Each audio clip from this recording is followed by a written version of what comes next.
portion of today's show is brought to you by Health Diagnostic Laboratory, Inc.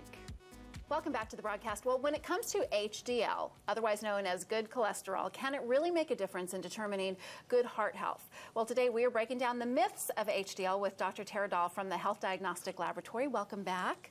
Hello, so nice to be here. I feel like I'm picking your brain constantly every week about cholesterol. Great. But this is a good one because we're told that the good cholesterol, HDL, is good to have. If your numbers are high, it's good. Right. You know, go on your merry little way. And that is not exactly true. Right, and you've probably heard that from your doctor. You've probably read it in every women's health magazine out there. Oh, and it's celebrated if you have high numbers. Yeah, if you have a high HDL cholesterol, you're protected from heart disease. Well, in fact, we now know that that's certainly not a guarantee of anything. And in fact, a number of the trials that looked at this specifically in women showed about 20% of people with HDLs over 60 actually ended up with heart attacks, premature disease. And what they had were HDL particles that had basically become dysfunctional. They basically kind of no longer performing the protective properties that HDL is supposed to have.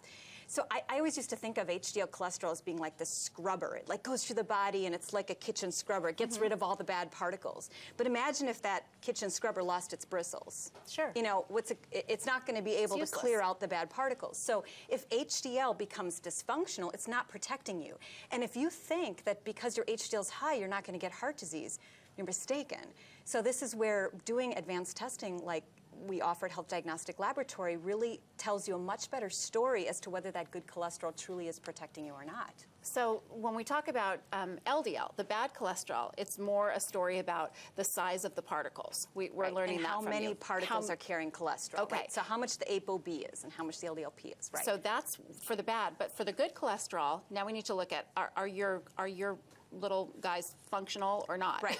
And unfortunately, we don't have a perfect lab test for it. But by doing the full panel, we better understand much better whether you're at risk for heart disease. So for example, if you have an HDL cholesterol of 80 or 90, which would be definitely considered in the good range, but you have 2,000 of those ApoB particles, that means that little scrubber is not getting rid of the bad particles. The HDL is not working because your actual burden of bad particles is very high. On the other hand, you could have the same HDL cholesterol with totally normal, perfect green panel, and that suggests you likely have a functional HDL particle.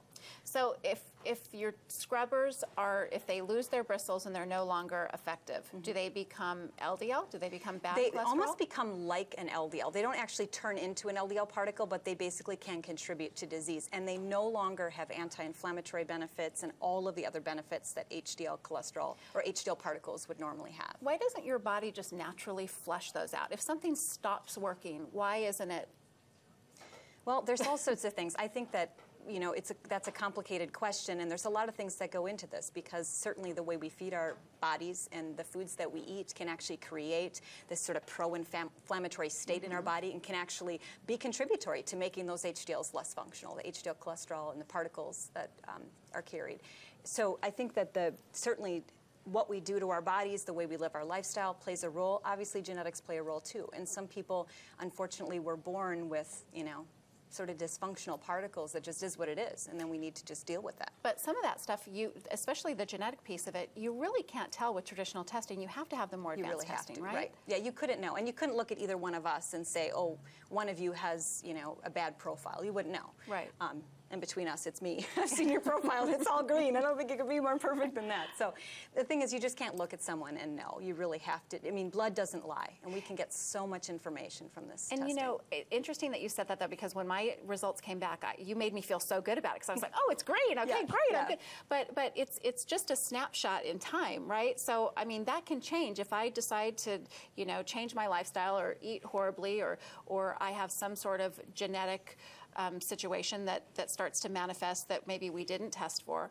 So how often do you recommend people get tested? Right. Well, with a perfect panel like yours, probably an annual panel would be fine. For people that have abnormalities, we usually check every 3 to 4 months until we've gotten them to a place that we're happy with, where the levels look more optimal.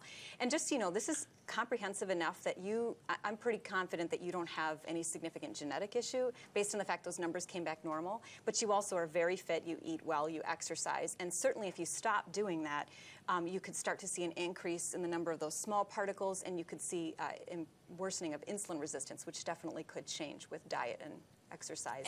And that's a big part of it when you issues. talk to people, isn't it? Your lifestyle and how active you are and all that. And even if we use medications, you can't just take a pill to fix this problem. Right. I mean, what happens is over time, your body wants your numbers to be high, your numbers will be high. And just taking, a medication's not going to be the only fix. You have to do the lifestyle piece. And you have to know what you're dealing with, first of all, before you do anything, right? You can talk to your doctor if you're interested in getting the HDL tests, any of their tests over there. We'll have Dr. Dahl and her colleagues back with us every Tuesday to learn more about how their tests can help you and your family. You can get more information, by the way, by going to Health Diagnostic Laboratories website. It's hdlabinc.com. You can also call them at those numbers there on your screen. And we are back with more broadcast right after this.